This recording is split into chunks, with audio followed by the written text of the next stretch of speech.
Thank you everybody for like and subscriptions. Thank you. കൂടി എന്തെങ്കിലും കാര്യം നടക്കുമോ? ഏഞ്ചൽസ് എന്താണ് സുമേഷിന് തരുന്ന മെസ്സേജ് എന്ന് നോക്കാം. ഓക്കെ,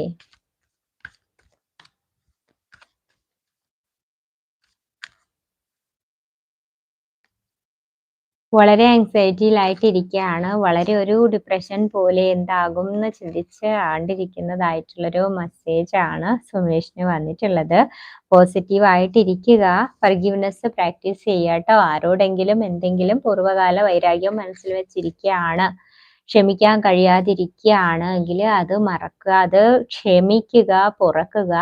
നമ്മൾ സപ്രസ് ചെയ്ത് വെക്കാൻ പാടില്ല. സപ്രസ് എന്ന് വെച്ചാൽ നമുക്ക് എപ്പോഴും മനസ്സിൽ ആ ഒരു കാര്യത്തിനെ കുറിച്ച് വീണ്ടും വീണ്ടും ചിന്തകൾ വരും. അപ്പൊ നമ്മളത് മറന്നിട്ടില്ല. മറന്നു കഴിഞ്ഞാൽ നമുക്കത് ആലോചിക്കുമ്പോൾ അത്ര ഒരു വിഷമം അല്ലെങ്കിൽ ആ ഒരു ഫീലിങ്സ് വരില്ല. അവിടെ ആങ്കറോ സങ്കടമോ അങ്ങനെയുള്ള ഒരു ഫീലിങ്സും വരില്ല. ജസ്റ്റ് നമ്മളിങ്ങനെ ചിന്തിച്ചങ്ങ് മാറിയുള്ളൂ. അഥവാ അത് ഹീൽ ചെയ്തിട്ടുണ്ടെങ്കിൽ നമുക്കത് ഹീൽ ചെയ്തിട്ടില്ലെങ്കിൽ ആ ഒരു ബുദ്ധിമുട്ടുകൾ നമുക്ക് വരും കേട്ടോ. അപ്പൊ അങ്ങനെ ആരോടെങ്കിലും എന്തെങ്കിലും പൊറുക്കാൻ കഴിയാതെ ഇരിക്കുകയാണെങ്കിൽ അതിനെ പൊറുക്കുക, അവർക്കോട് ക്ഷമ കൊടുക്കുക അവർക്ക്. ഓക്കെ, അതാണ് ഏഞ്ചൽസ് തരുന്ന മെസ്സേജ്.